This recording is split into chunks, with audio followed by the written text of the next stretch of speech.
an ND1 call, called to the bullpen. Now pitching for Chicago, number 23, Jalen Miller. Remember, 1 minute.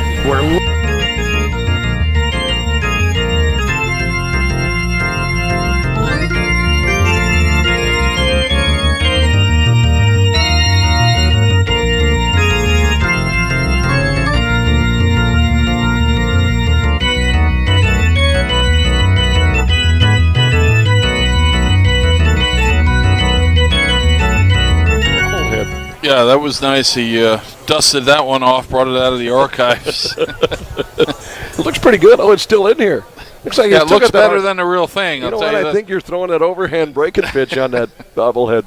So Miller steps in to face Corral Prime. Prime takes ball one. I'm going to grab that. Joel won't mind if I grab this bobblehead doll. Knowing Chad Ekron's crew, they'll get a shot. That looks better and better as each year goes by to me, Jack, to tell you the truth. It's held up well. Better than the real thing, there's no question. So there it is. Yeah, there it is. Is that a breaking pitch you're throwing? I'm not sure. Yeah, it looks like it. Yeah. It looks like it. I don't see a difference right there. Okay. 1-1 to count to Prime. And Prime breaks his stick. A nice play backhanded by Turdosevich at third to throw to first. The stretch and an out at first base. Good stretch over there by Hobson. Nice play by Joey Turdosevich at third. Joey T, a tough, strong throw to just barely get Corral. Again, Corral showing some ability to pull a ball with authority. Another good sign. You know, he's coming out of a little bit of a funk. And as far as pulling the ball with authority. And you can't take too much time with Corral. He'll beat that out. We saw him do that last night. Had an infield single, had a 2-run home run.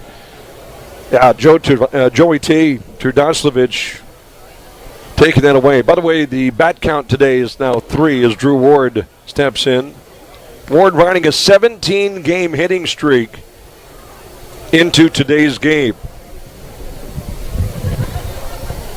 We'll see if Drew Ward, who flew out to center in the first, can keep that alive and, more importantly, get on here for the Hawks as Miller paints the corner with a strike. Hey, these dogs, they don't send any soft tossers out there, Jack. Every guy's throwing 92, 94. I mean, it just speaks to the depth of this league pitching-wise. Good live arm here. The pitch inside, 2-1. Well, I was looking at Jake Dahlberg coming off. I don't know if he was just frustrated with the home run or maybe the first couple of innings, but he didn't look like he was thrilled about coming out here in the third today. And nor would you expect any pitcher early in the game as Ward looks at a pitch away. 3-1 to count to Drew Ward. No, not happy, but sometimes players can't look past themselves, and that's what the manager's job is, to do its best for the ball club. Not exactly the smoothest exchange making a pitching move, but you take matters into your own hands with Butch. He's not a guy you want to mess around with. 3-1 pitch is low, ball 4, and the Red Hawks have a base runner. All day starts the inning off with a home run to right field, his third, and Miller comes in. Gets primed to ground out on a nice play from Joey Turdosevich, but walks Drew Ward. And here's Leo Pena. This right-hander on the mound for Chicago was born in Vicenza, Italy. How about that? Italian-born. European. Yeah. Leo Pena, want to talk about household favorites, hometown favorites. Here's another one at the plate as Pena takes a strike. Pena drove in a run in the first inning with a base hit, solid single. Well, Miller has spent time in the Atlantic League in New York, in the Frontier League at River City, and in Chicago, there's strike 2. Jack, 95 and 96, the last 2 pitches up on the board. I mean, you got to get it ready and turn it loose here. You don't have a lot of time to mess around.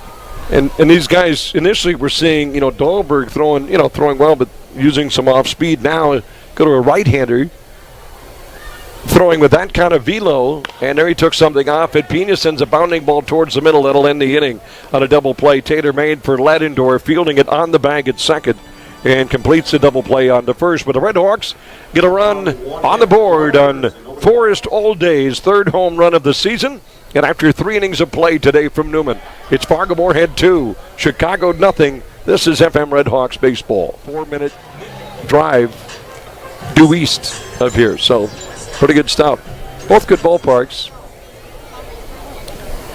Jack Williams a little shorter down the lines here, if you can imagine. Alex Crosby leads it off as Miller delivers a 94-mile-an-hour fastball. Crosby, Ibarra, and Kelly. The importance of the Red Hawks, if not to score a run, to get back and try to gain some of the control of this game. Tardasevic's home run ties it up, and Crosby takes down and in. Oh, we got a great ball game now, Jack. And you wouldn't expect the Chicago team to go quietly. You knew this. We were really going to have to earn this third game to sweep this series. Chicago Dogs visit CHS Field on Tuesday. Crosby turns one over, bounding ball. Now what about this second hop? Played nicely by Hobson. Miller covering the bag at first. And there is out number 1. The anticipation of what the second hop is going to do in the game of baseball when it's not on turf. And this was a true hop. True hop, the natural surface is, for me, always nicer and better, but I understand the northern climates where the turf comes in. It's always nice to have the natural surface, and I think the natural grass is synonymous with Red Hawk baseball. Here's Christian Ibarra. Ibarra walked against Dahlberg in the second. Takes his strike here. I just like the fact, just as a spectator and fan, going, okay, if as a defender you're not able and you're taught to come in on when you see the big hop, because you don't want to let the ball play you into that short hop or mid-range hop. Now that time Hobson, he had to wait for that second hop, and there's always that anticipation. Could hit a pebble, could hit a little cut in the dirt, could hit the lip. You're not sure if that's going to go straight into your chest, into your ankles. There's a ball low. Ooh. Called a strike. Yep, low strike. 1-2 the count. Body Barham. Miller getting a little bit freedom at the bottom of the zone. The 1-2 pitch is outside. 2 balls and 2 strikes. Kevin Jordan Sandberg at third. Mayhew Edwards, the umpire, at first. We're knotted at 2. Bottom of the 4th inning today from Fargo's Newman Outdoor Field. Jalen Miller is the pitch. Ibarra swings and belts a ball foul. Had a good crowd yesterday. Chris Coase and I were chatting. It maybe wasn't by numbers the largest, but it had a robust feel last night, and we've got a really nice Sunday afternoon crowd today. Yeah, nice weekend of baseball. Fans coming out, supporting the club. 2-2 pitch. Jazz to bid inside. Ooh. A little rock and roll there. A little bit of movement. Kevin Berman. Body language. Yeah. Let's protect here. Dylan Kelly waits on deck. Just a hint of a breeze today. Very still, calm afternoon. Payoff pitch is low to the backstop, and on to first goes Ibarra, drawing his first pass. You know, and again, even tougher, Jeff, for umpires to advance. Thankless job. And the thing is, when the level of play is elevated, you're talking about, hairline differences in pitches. Oh. And that's what makes it so tough. Dylan Kelly put a good swing on one and sends one to center. It's going to drop in, a base hit. Krause heads to field on a short hop. Kelly not waiting around. Takes an offering at the first pitch. And the Red Hawks in business here in the bottom of the 4th. Lower levels of play, there's big misses all over the place. Yeah. Easy to call right out of the hand. When you get to this level, tons of AAA guys, former big league guys, you're talking about inch differences. Wow. So it's, very tough, a thankless job. I'm glad I'm not doing it. Yeah. A lot easier for me to just sit here and criticize it. Did you ever umpire? Critique. I'll use the word all right, critique. Very nice. Did you ever umpire or referee basketball or any of those odd jobs? Did a tiny bit of that, did a tiny bit of umpiring. It's challenging. It's very challenging. Batter is Trey Hare, and Hare slices one foul down the left field line. It's funny, odd jobs, and those of us in the sports world, making $3 a match, but would umpire volleyball, stand on the net, or referee basketball. And I found out that it was much easier to officiate the higher levels. How about and that? Gruesomely tough to be right at the lower levels. Makes sense. 0-1 the count. Let's see if Hare can takes a strike here. But to your point, if I got Greg Maddox on the hill and I'm behind the plate, they're probably going to have a fairly. He's going to be around the plate. I know, but he's going to present a bunch of options for you to call or not call. That's true. And he's going to bring you out further and further. A Trey Hare, 0-2 pitch, fouled back out of play. And we got a. I'm waiting for a ball to just get fired back up here. Should have had that, but I'm going to get that baby right in the. That one was close, Jeff. We were within 27 feet of that. 0-2 the count on Hare. Got to protect against Miller. And Hare again stays alive. I'm so used to now with Trey Hare, and maybe not consistently, but every time I come to the ballpark when Hare's up, I'm thinking, okay, what time will Trey Hare hit an opposite field ball down the left field line? Yeah, he's strong that way. He can drive the ball into the left field corner for extra bases. That seems to be a little bit of a trademark for him. We've seen him do that in the Winnipeg series. We've seen him do it here in Chicago. We saw Hare chop a ball over a drawn-in infield yesterday. Runners on first and second. 2-2 our score. One out, bottom four. Miller versus Hare. And the pitch. Swing and a miss, he got him. 96 up in the zone. Jalen Miller reached back for the goods. And a big punch out there. And I think Hare hurt himself a little bit, Jack. He was holding his side, his oblique, and I think that swing didn't feel too good.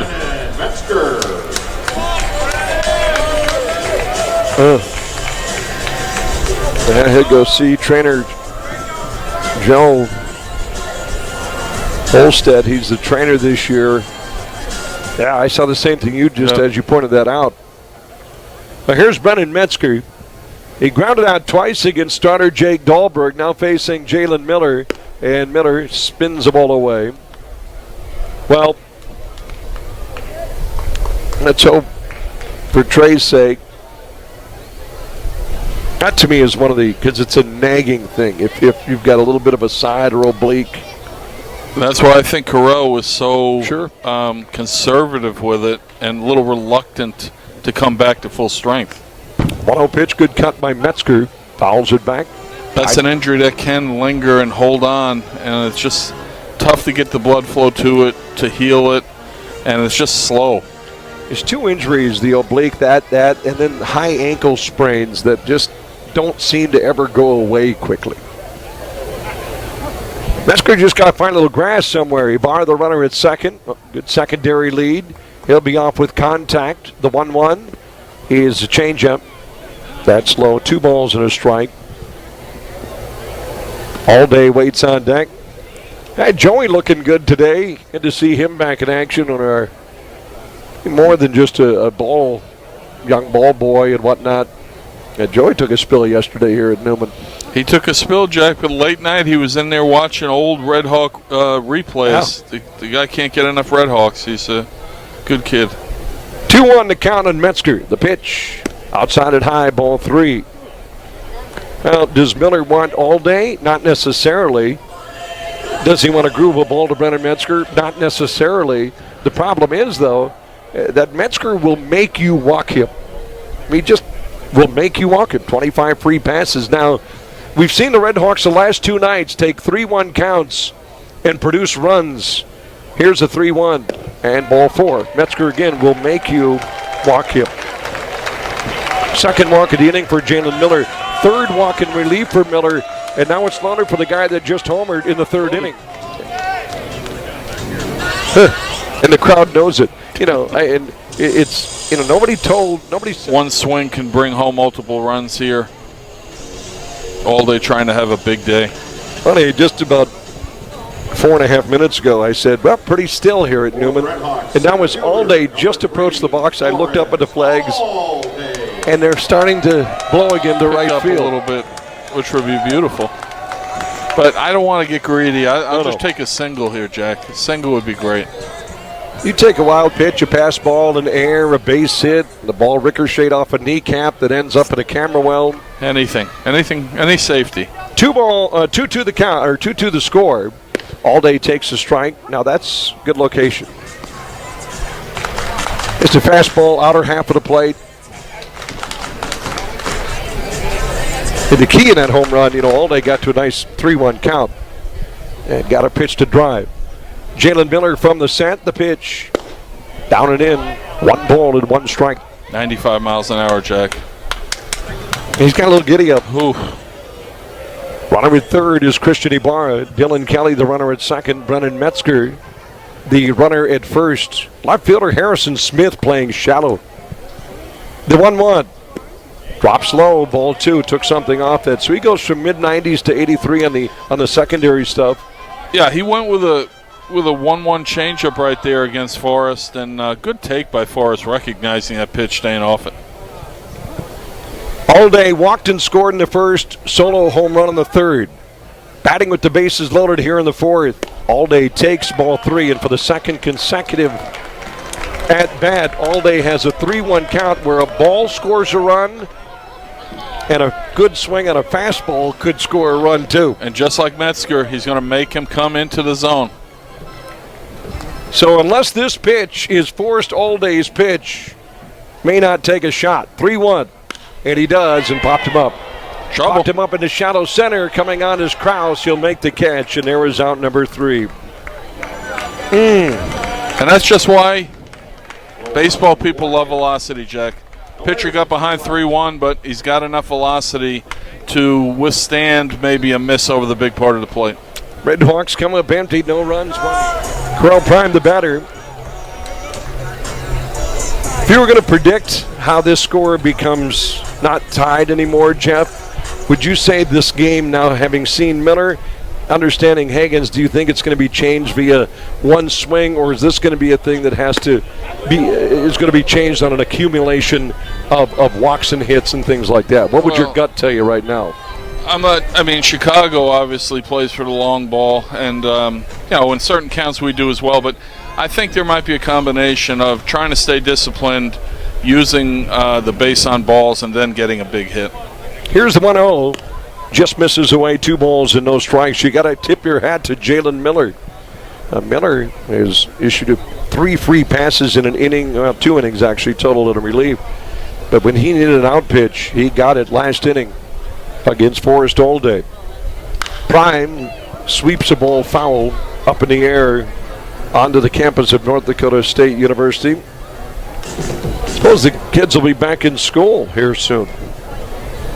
North Fargo will be a little bit more robust. Might have to drop a leaflet or 2 over at the dorms to say, come on over. Watch some ball. Get a Dippin' Dot. The pitch. Prime got underneath, trying to inside out, sends it high, fly ball into right field. Victor Roach coming on. He'll make the catch, and there is out number 1. Boy, Miller sent that ball, and that thing had a tail on it. It never came back completely out over the plate. And there you see the difference in a ball right there. If that does, Prime barrels that ball, and it's maybe got a little bit more advantageous flight to right field. Instead, stayed in, and Corral just couldn't get that one out. So a fly ball out to right, and here is Drew Ward. Now here is a man that can change a score also with one swing of the bat, as Miller misses high and away. Jalen Miller was extremely careful with Drew Ward in the third. Tied at 2 here at Newman, bottom 5 on a Sunday afternoon. Red Hawks trying for the 3-game weekend sweep. The pitch, off speed, strike across the letters. That ball came right across, right underneath the K of Hawks in Drew Ward's jersey. Let's see if Ward can find something to his liking. Oh, that's the one, and he missed it. Fouled it back right on it. 95 in heat, and you saw how quickly Drew Ward reacted to that ball. 95 elevated, Jack, but Drew Ward whistled the bat through the zone right there. That was a lightning bat speed. Just fouled back. Does he come back off speed here like he did twice prior And time is cold on the hill. Well, in the old days, the pitchers would read that swing, and I know he would never get another fastball in his zone from me after that. Until he proved he could hit a slow curve or changeup. If you're wondering how quick the bat speed reaction is on Drew Ward, if that's that noticeable for us from up here, I mean, that's clear cut. You wonder why the ball's going 420 feet to right center. Now we'll see. 2-2 the count. And the pitch. And this one hammered to right. 96, he came back with a heat, came down in the zone a little more, and Drew Ward pulls into right field. The hit streak now at 18 games. Beautiful.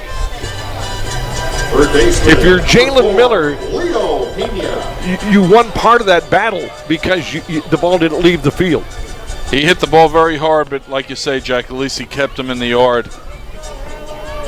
And we're getting dinged up a little bit here. Hair with the oblique.